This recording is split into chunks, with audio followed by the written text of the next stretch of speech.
Assalamualaikum warahmatullahi wabarakatuh. Hai semuanya, kembali lagi dengan saya Alisa Putriadani dari Prodi Sarjana Terapan Keperawatan tingkat 3 Poltekkes Kemenkes Bengkulu. Baiklah, kali ini saya akan menjelaskan tentang resiko perilaku kekerasan tugas keperawatan jiwa. Selamat menyaksikan. Yang pertama yaitu pengertian. Resiko perilaku kekerasan merupakan suatu keadaan seseorang melakukan tindakan yang dapat membahayakan secara fisik baik terhadap diri sendiri, orang lain, dan lingkungan. Kecemasan dan ancaman timbul sebagai bentuk perilaku kekerasan yang dilakukan, yaitu bisa ngamuk, bermusuhan, yang berpotensi melukai, merusak baik fisik maupun kata-kata. Selanjutnya tanda dan gejalanya. Yang pertama yaitu ada emosi yang meliputi emosi tidak adekuat, tidak aman, rasa terganggu, rasa marah atau dendam dan jengkel. Yang kedua yaitu intelektual yang meliputi bawel, berdebat dan meremehkan. Yang ketiga ada fisik yang meliputi muka merah, pandangan tajam, berkeringat, tekanan darah meningkat.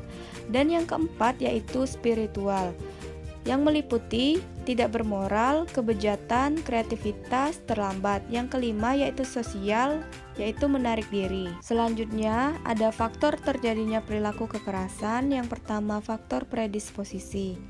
Faktor predisposisi terdiri dari psikoanalisis, psikologis, biologis, sistem limbik, lobus temporal, lobus frontal, neurotransmitter, perilaku, dan sosial kultur.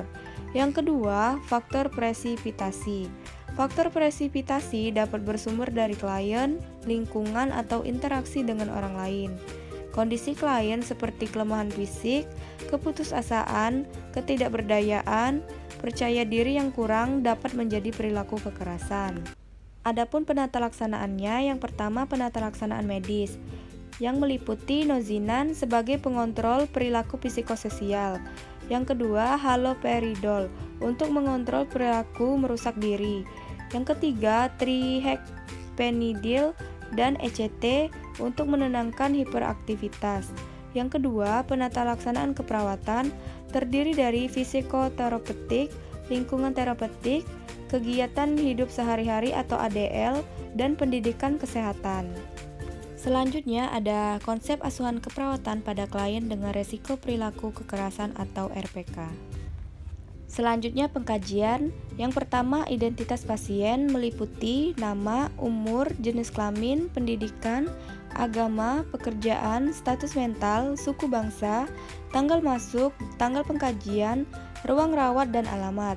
Yang kedua, keluhan utama atau alasan masuk. Faktor pencetus perilaku kekerasan meliputi ancaman terhadap fisik, ancaman internal, dan ancaman eksternal. Yang ketiga, riwayat penyakit sekarang. Faktor yang memperberat kejadian seperti putus pengobatan, melukai orang lain, diri sendiri maupun lingkungan. Selanjutnya, faktor predisposisi. Faktor biologis biasanya klien mempunyai keluarga yang mempunyai riwayat perilaku kekerasan, klien pernah mengalami gangguan jiwa, psikologis, atau harapan yang tidak sesuai, atau sering melihat perilaku kekerasan. Selanjutnya, pemeriksaan fisik. Pemeriksaan TTV, tinggi badan, berat badan, dan tanyakan apakah ada keluhan fisik yang dirasakan pasien. Selanjutnya, pengkajian psikososial. Terdiri dari genogram, konsep diri, hubungan sosial, dan spiritual. Selanjutnya, status mental. Mengkaji penampilan, pembicaraan, aktivitas motorik agitas. Selanjutnya, diagnosa keperawatan. Setelah dilakukan pengkajian, didapatkan bahwa pasien sering memperlihatkan mengancam secara fisik, verbal, emosional kepada orang lain atau lingkungan sekitar. Pasien termasuk ke dalam diagnosa perilaku kekerasan sesuai yang sudah dijelaskan. Data pengkajian dalam kasus ini menyimpulkan bahwa perilaku pasien termasuk kepada golongan resiko perilaku kekerasan.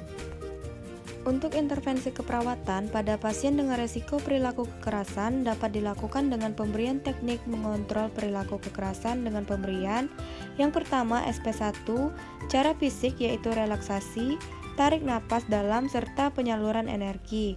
Yang kedua, SP2 dengan pemberian obat. Yang ketiga, SP3 verbal atau sosial. Yang keempat, SP4 spiritual. Baiklah, itulah penjelasan yang bisa saya sampaikan tentang materi perilaku kekerasan, keperawatan jiwa.